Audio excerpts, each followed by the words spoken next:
My solo cabin trip. Fire, fear, and Lake Superior. I'm going on a solo trip. Staying in a cabin in the woods of Wisconsin, I said to the two friends sitting across from me over pizza and seasonal cocktails. They looked back at me with blank stares. It's totally safe, I added quickly, rushing to soothe worries they may or may not have had. It was hard to tell in the silence. I've wanted to do a solo cabin trip for a while, just some time in nature, in solitude. I can work on writing.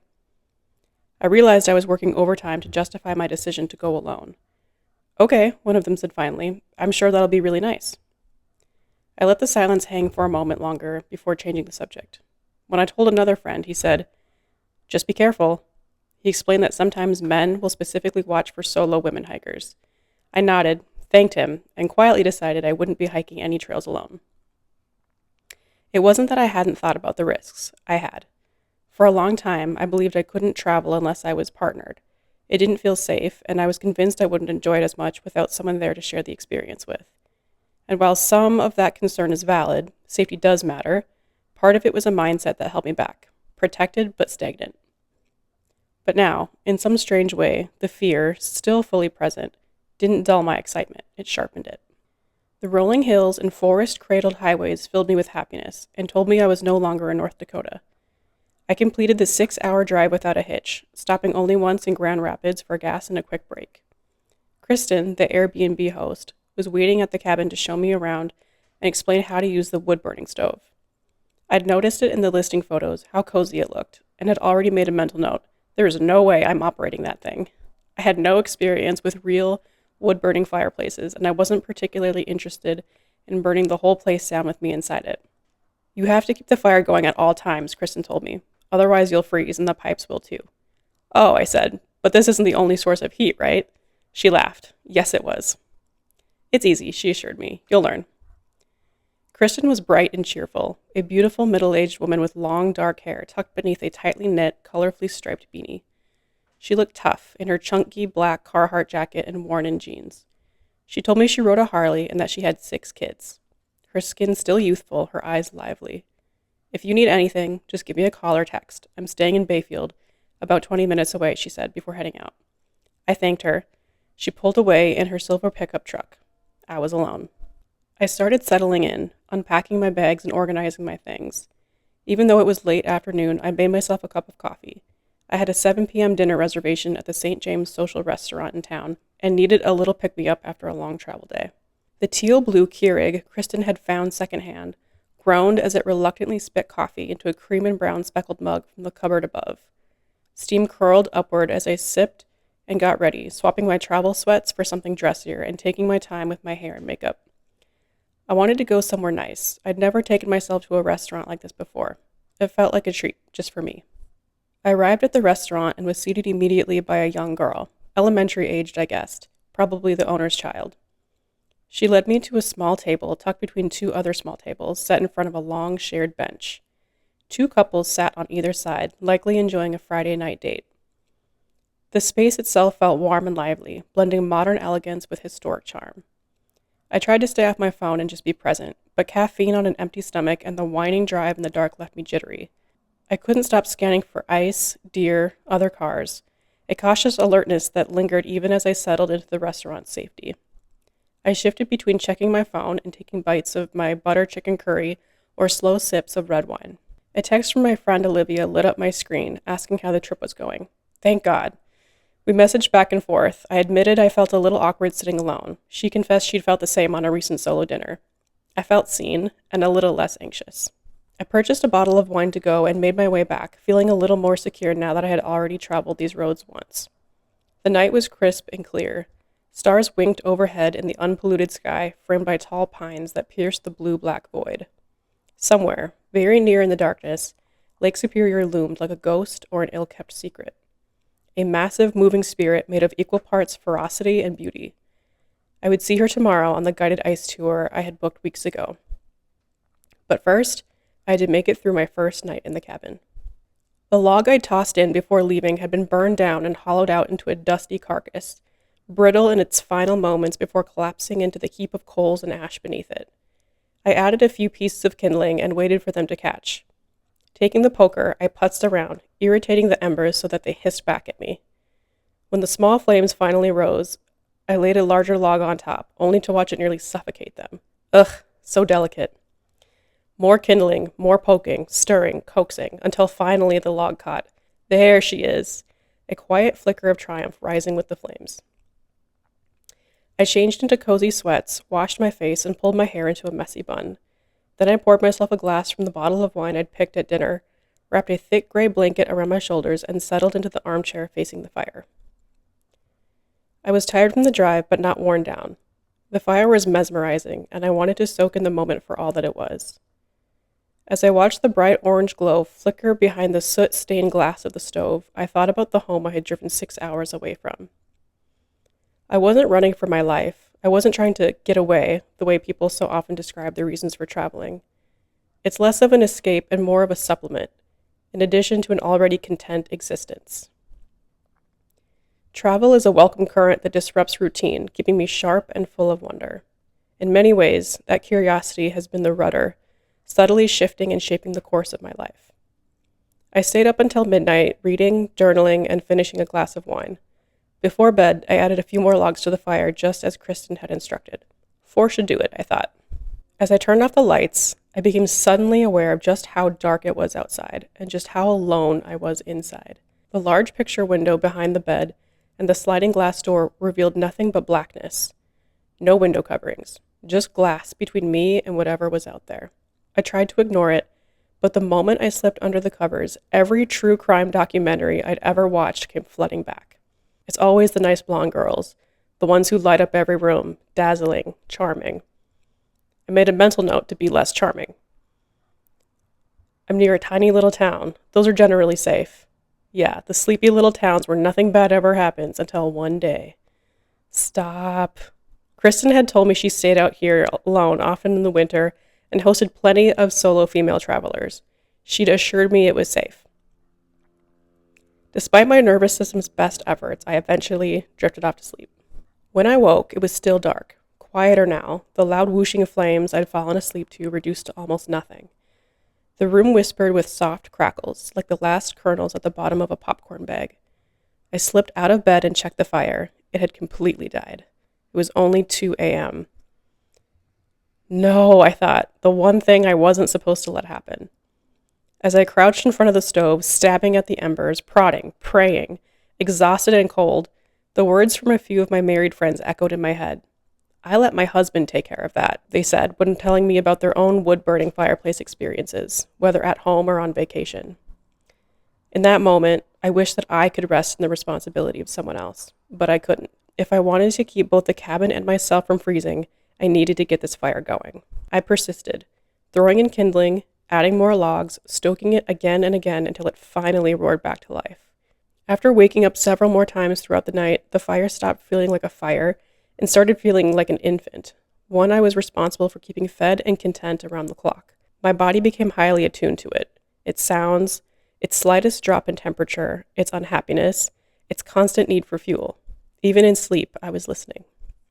Morning arrived with soft, gentle light spilling through the wall of pine trees surrounding the little log cabin. I rolled over and checked my phone. 7:30 a.m. I had made it through the night, barely. The last bundle of logs I'd shoved into the fire around 5 a.m. was still going strong, the flames laughing and dancing. Sure, now she's happy. I wanted to stay in bed a little longer, but I had to get moving if I wanted to make it to my guided ice cave tour. When I pulled up to the meeting spot at a little park campground near Chequamegon Bay, most of the group was already there. I parked in line with a row of vehicles and walked over to the scattered cluster of people, crinkling and crunching in their winter gear. The tour guide asked if I wanted snow cleats. Sure, I responded, uncertain. What size? 8. Okay, great, these will work, he said, handing me a pair of rubber cleats that slid over my boots. We began our descent down the hill toward the frozen water. Lake Superior stretched out before us, magnificent. No longer a secret shrouded by the night, but a wide-open expanse of treachery and excitement, ready to be explored. The Great Lake itself, roughly 350 miles long and 160 miles wide, almost never freezes over completely. Its size, depth, and constant winds make full ice cover rare, but shallow bays and shoreline areas can freeze solid, which is what makes ice caves possible and usually safe in certain areas. The 12 of us formed a loose circle around our tour guide once we reached the ice. As he began running through the safety guidelines and the day's itinerary, a loud crack bellowed and groaned beneath our feet. We all looked around nervously, silently checking to see if everyone else heard it too. "It's okay," the guide assured us. "It's just the sound of the waves crashing against the ice below. You'll probably hear that all day long. Nothing to be worried about." But I was worried. Though originally from Minnesota, the land of 10,000 lakes, I was raised in North Dakota, a virtually waterless state, so I didn't have much experience with ice behavior. Ice behavior?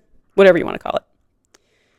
There was a large rift at the start of our trail, a pressure ridge, the guide explained, formed when sheets of ice push and buckle against each other. We'd have to carefully leapfrog across it. He tested each shifted plate with his ice pole before stepping forward himself. I was even more sketched out. "Yeah, so basically just don't step wrong, otherwise your foot could fall through," he said with barely any fervor, as if he was casually pointing out that the sky was blue. He directed us to cross the ridge one at a time so as to not add too much weight all at once. I slunk to the middle of the forming line, figuring it'd be safer to let a few people go ahead and test it first. But I didn't want to be last either, not with the repeated pressure on the ice and the thought of it buckling beneath us. "This is not how you die, Ruth," I told myself, thinking about scenes from movies where someone suddenly drops through the ice after one quick fracture. I wondered if that's really how it happens. When it was my turn to cross, I approached cautiously, testing each piece of ice before stepping as quickly as I could. My boots landed on solid ground, and I joined the others who had gone before me. Nailed it. The ice caves were nothing like I expected. The tour company's website had shown dazzling frozen formations, sculptural, glittering, perfectly framed in sunset light. But what I quickly came to understand was that the ice caves weren't really caves at all. For the most part, they were stretches of shoreline dotted with frozen waterfalls. Oh, it's a shoreline hike, I realized. We had 3 main stops along our 3-mile trek, one way. At one of them, there was a small cave, accessible only by scooting across the frozen floor, crouched down, so as to not hit our heads on the low ceiling. Another stop opened up to a wide stretch of quarried rock, the rusty brownstone swirling into powdery white snow like Cinnamon Toast Crunch. Gobs of smaller icicle formations hung like stretched-out gum, stuck along the shoreline, frozen mid-drip. Our third and final stop was the Grand Waterfall. We all oohed and awed as we approached, pausing to take it in. People snapped photos and videos.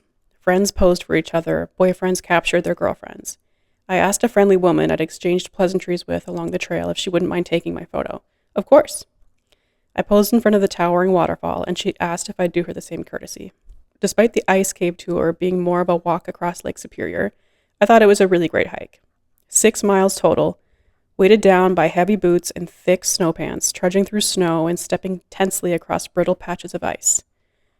By the time we turned back, a throbbing soreness had settled into my hips, the kind I knew I'd need to stretch out once I made it back to the cabin. Snowmobiles whirred across the lake in the distance, the horizon dotted with brightly colored ice fishing houses.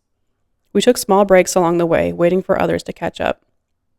I took a quiet pride in the fact that I was part of the quicker pace group. Those cracks from the waves rolling beneath the ice followed us all the way back to shore, making my heart jump every single time. Each one sparked the same intrusive thought. Maybe this will be the moment the ice splits open and swallows us whole. But it didn't. We made it back safely, relief washing over me the second my boots hit solid earth. I'd managed to escape the clutches of Lake Superior this time. I warmed up with a lavender latte and chicken wrap at Manny Penny Bistro in Bayfield, a casual little spot overlooking the Great Lake I had just walked over. While I ate, sipped, and rested, I tried to stretch out my calves, which had seized into instant Charlie horses the minute I yanked off my boots and snow pants after the hike. Sitting in the passenger seat with the door wide open, my muscles tensed as I leaned forward, fumbling to get my boots back on while my feet kept slipping in the snow. I cursed out loud in pain, fully aware and not caring whatsoever that a pair of hikers from the group still parked behind me was watching me struggle. How fun for them, I thought. After lunch and before heading back to the cabin, I stopped at Captain Spirits to pick up a case of Spotted Cow for a friend who had requested it from back home. Produced by New Glarus Brewing Company, the popular farmhouse ale is only available in Wisconsin. I myself wanted to try it as well, so we'd be splitting it between the two of us. Not 30 minutes after I returned, seated in front of my frenemy, the fire, Kristen called to check on me. While I'd been out on the hike, she'd offered to stop by and keep the fire going, which I appreciated. I usually freeze up at unexpected phone calls, but this time it didn't bother me. Kristen is chatty and friendly. Most Airbnb hosts are more like ghosts. You never see or hear from them. She said she thought it was cool that I was traveling solo, that she's always curious about her solo female guests. She didn't directly ask why I was there alone, but I could feel her genuine admiration. There wasn't really a deeper reason. I just wanted to do it. I wanted to push myself, explore, problem solve, be self-content in my solitude. It was interesting, though, that everywhere I went, I was surrounded by pairs. I was happy for them. Flirting at the restaurant table beside me, a partner checking on the other as we marched like ducklings across frozen Lake Superior. She kept glancing around whenever he slipped out of sight, as if tethered by some invisible string. Did he fall behind? Get lost? She probably worried about him the way I worried about my damn wood-burning stove. That afternoon, I sat down to read Violet Bent Backwards Over the Grass by Lana Del Rey, a book of her poetry and photography. She's one of my favorite songwriters, next to Dylan, and I had to have it in my small library. I liked it, but not as much as her lyrics. I read it in one sitting as the sun slowly sank behind the pines, the fire crackling, happily fed. I hadn't pissed it off too much today yet. My favorite line from the book was, maybe an artist has to function a little bit above themselves if they really want to transmit some heaven. I let the heat from the fireplace warm my bones after the 3-hour ice excursion. It felt good to just sit, to simply be, listening to nothing but the snaps and pops of the logs. I don't need much, but I do need the elements, I realized. I could have packed more into the weekend, but this felt perfect. Sitting, thinking, writing, just being. There's something about nature that allows for more of that. When I hit the road the next day, having survived my final night with slightly less anxiety and a little more favor from the fire, I felt a twinge of sadness. Brimming with all of the beautiful and stretching experiences I just had, it felt as if they were suddenly dumped and scattered across the long stretches of flat prairie that now lay before me, welcoming me home. I thought about everything I'd pushed myself to do over the weekend. The long drive, the awkward meals, the anxious nights, the stubborn stove, the uncertainty of Lake Superior. Stimulated and inspired by it all, I left Wisconsin, my little cabin in the woods, feeling stronger than when I arrived, like I always do when I confront something unfamiliar. Learning a new skill, navigating the unknown, solving problems in real time, sitting with my own thoughts. Alone, but not lonely. I'm not fearless. I'm not careless or reckless either. I'm afraid of injury, of accidents, of being alone if something went wrong, and of what that would mean for the people I love. I am, however, compelled to face my fears and to feel alive beneath my skin, to experience the world outside the walls of my cozy apartment, to try new things, and to grow in confidence of my capabilities. And when conditions don't align perfectly for me to experience those things with other people, I simply must step out and do them on my own. A few days later, it occurred to me that maybe the reason writing feels so important, so crucial to me, is because it gives those scattered pieces somewhere to go. It offers a container, a place to hold the story, the memory, and maybe most importantly, a way to share it.